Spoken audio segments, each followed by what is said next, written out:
Jelang pemilu, pencetakan KTP elektronik di Maluku Tengah meningkat.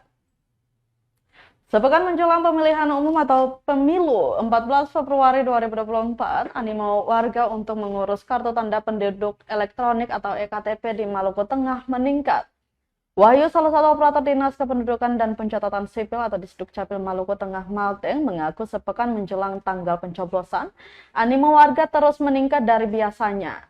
Jika biasanya operator mencetak 300 sampai 400 keping KTP, kini meningkat hingga lebih dari 1.000 keping. Dijelaskan lagi, rata mereka yang datang untuk melakukan perekaman baik di kantor capil maupun di tingkat kecamatan didominasi pemilih pemula.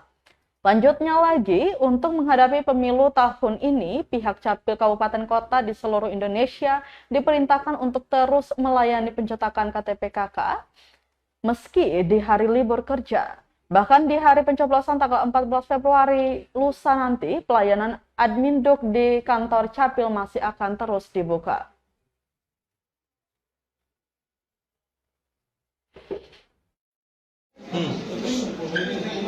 Siapa yang duluan?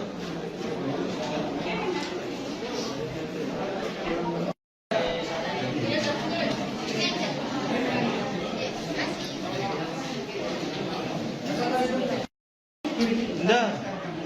Atur banyak-banyak. Download Tribun X sekarang. Menghadirkan lokal menjadi Indonesia.